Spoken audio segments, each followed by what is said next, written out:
The last ticket. Sometimes a single choice changes everything. Marcus never believed in luck. Luck was for people who had parents that left them houses, for people born in neighborhoods where streetlights always worked and cops waved at you instead of following you. He was born into the kind of life where luck never came knocking, where you learned early that if you wanted food, you worked, and when there was no work, you learned to go hungry. He'd been hungry for a long time, life before. That winter was the coldest in years. The furnace was broken, again.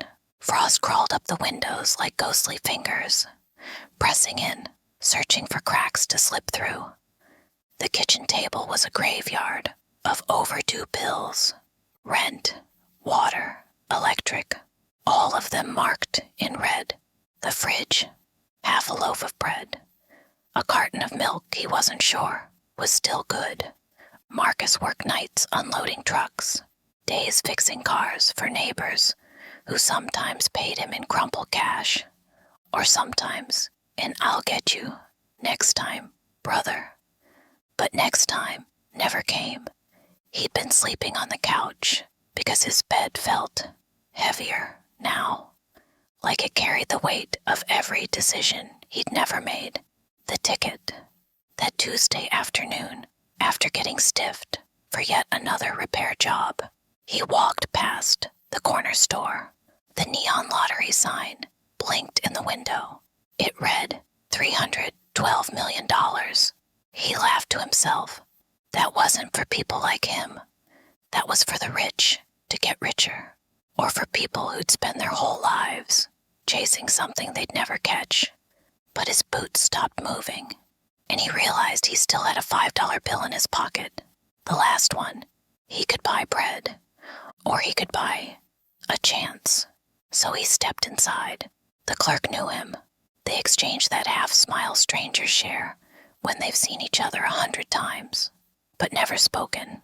"One ticket," Marcus said, sliding the bill across the counter. "Quick pick." He didn't even look at the numbers, just folded the slip and shoved it into his wallet. The draw. That night, the kitchen was dark, except for the flicker of the TV. The lottery drawing.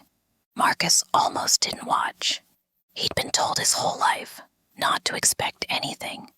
Expectations were dangerous things, but he stayed in the chair. The numbers rolled out one by one. First number, matches. Second number, matches. Third number. Marcus leaned forward. Matches.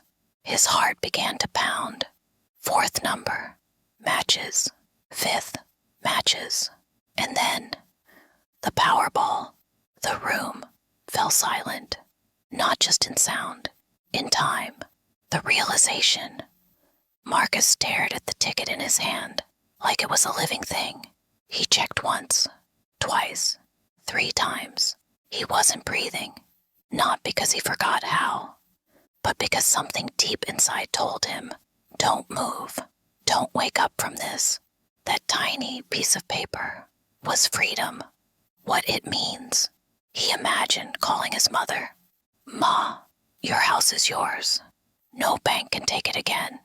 He saw his sister holding the acceptance letters for her kids' colleges. He saw himself standing tall, walking into a bank, not to beg, but to buy, claiming it. The next morning, he stood in the line at the lottery office, hand shaking, sweat tracing down his back. Every step forward felt like walking toward a new universe.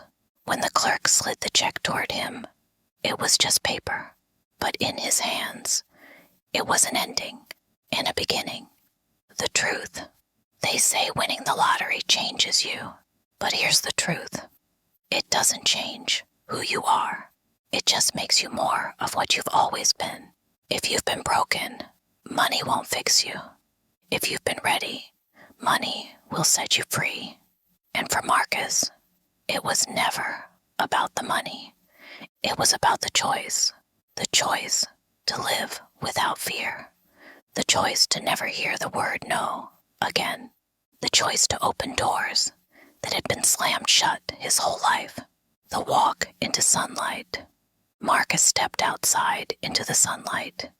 The world smelled different, sounded different, felt different.